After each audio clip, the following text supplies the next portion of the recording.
Hey, my friends, I'm here in Jerusalem at the southern steps of the Temple Mount, and I'll show you a couple things here in a moment, but thanks for tuning in. Looking forward to diving into a couple more verses in Matthew chapter 5. Welcome to Everyday Truth with Kurt Skelly. We believe the Bible is true and relevant to everyone, everywhere, every day. If today's conversation is a help to you, take a moment to leave a review or share it with a friend. Thanks for listening. Now, let's join Kurt for today's episode. Hey friends, I'm here at the southern wall here of Jerusalem, of Temple Mount. What a place.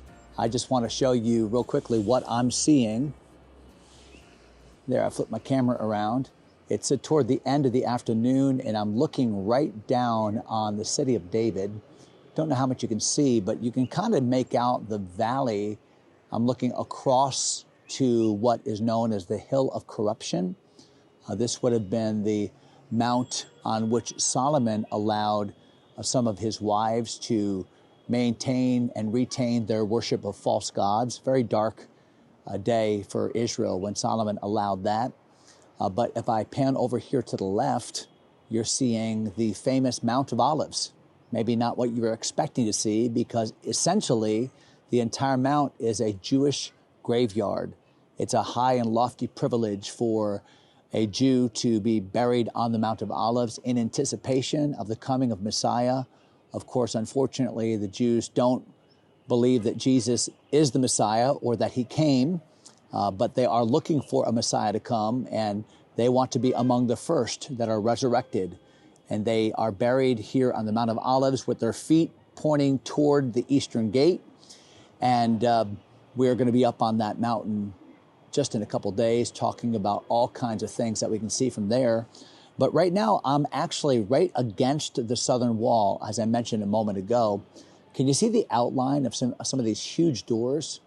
These would be some of the doors by which the pilgrims who are coming to the feast times in Jerusalem would enter and then go up some staircases to the Temple Mount, and there join many thousands of others in the court of the Gentiles, eventually the temple itself, to worship God and to celebrate the various feasts.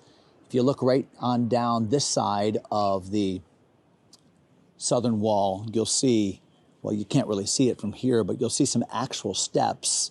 These are all modern steps here, but you'll see some actual steps on the other side that are from the first century. Amazing. Second temple, steps on which Jesus himself walked. So just an amazing thing. And then also throughout the compound here, you'll find a number of ritual baths, or mikvah, because every Jew was required to be ceremonially washed before he would enter into a worship with the Lord. And those that had some money or connections had mikvah that were near the entrance, but common people like me and you would wash all the way down in the public bath, which is way, way, way, way down the hill at the big pool of Siloam. I just made that walk a few moments ago, and trust me, at age 58, it's harder to make that walk than it was in previous years, but I made it, and here I am. And I wanted to spend a few moments with you in Matthew chapter 5. I actually decided to do something a little bit different. I know that we're in the Beatitudes, and I just felt that we're going to be on the Mount of Beatitudes next week when I'm in Galilee. And I thought, what a great time to read to you the Beatitudes from the Mount of Beatitudes. So I'm going to kind of skip over that section. Right now, we'll come back to it next week. But for now, I want to look at Matthew chapter 5 and look at verse number 13. So this is after the Beatitude section, the Blessed Be section. And Jesus is making a statement about his followers. Now, the implication is that these are they that have adopted the attitudes that Jesus has suggested. These are they that are poor in spirit, that are trusting Jesus by faith, that are allowing his kingdom ideals to shape their lives. And what happens when we allow kingdom ideals to shape our life? Well, what happens is our lives ought to be demonstrably different than the lives of those around us. There ought to be something palpable, something demonstrable in the life of every teenager, of every worker, of every student, of every person. When people look at your priorities and look at your schedule, consider your attitude, your reactions, they ought to see something in you and in me that is markedly different than what they typically see in the world, or what they typically see in worldly leadership or worldly ambition.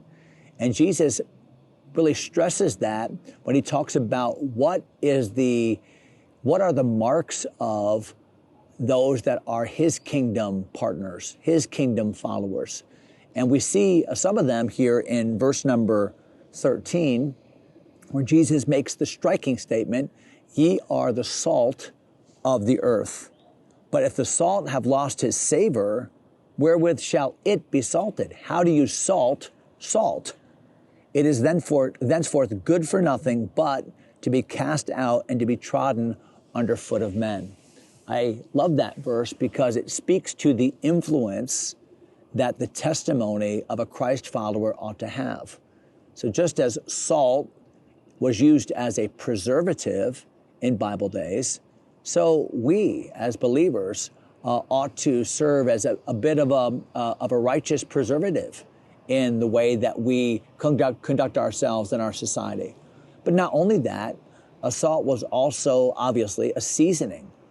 And there ought to be something about my life that seasons the gospel for people that don't know Jesus, to make it palatable, make it attractive. Ye are the salt of the earth. So salt, in fact, salt, we underestimate its value today, but back in the day, salt was actually a unit of currency. That's where we get that statement, he's worth his weight in salt. So the fact is that salt was valuable as a preservative, as a seasoning, and Jesus related that metaphor to his disciples, that our lives, as we follow Jesus, are valuable in the way that we attract people to and give notice to Jesus Christ. But did you see what the verse said? The verse said, but if the salt is no longer salty, if the salt is not doing its job of seasoning, of creating this tasteful attraction, then what do you do with that salt?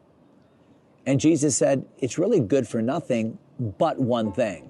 It's good for nothing but to be cast under the feet of men, to be trodden under the feet of men.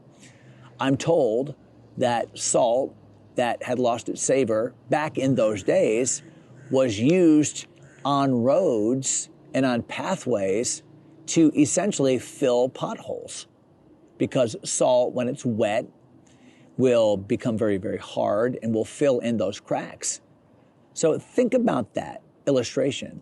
So if I've lost my testimony, if my life is, as a professing believer, is no longer attracting people to Jesus Christ because perhaps my testimony has been compromised, the Bible says, then really my testimony is good for nothing but to be cast under the feet of men. Maybe even my negative testimony can be used in a way to prevent other people from stumbling, to make that path smooth, so that others don't stumble in the same way that I have. That's a sad way to look at it, but let's face it, Christians that lose their testimony, lose their saltiness, really the only good in that testimony anymore is as a warning to others, to smooth the path so that they don't fall into the same trap of sin into which I have fallen. But there's a second illustration that Jesus uses, not only the illustration of salt, but look at verse number 14 when he says, ye are the light of the world. A city that's set on a hill cannot be hid. Neither do men light a candle and put it under a bushel, but on a candlestick, and it giveth light unto all that are in the house. Here it is, ready?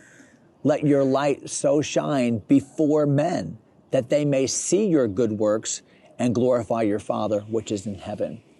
When Jesus gave this message, if it is nearby the spot where I will take you next week, the Mount of Beatitudes, then when you gaze across the Sea of Galilee to what we call the other side, it's really a barren side.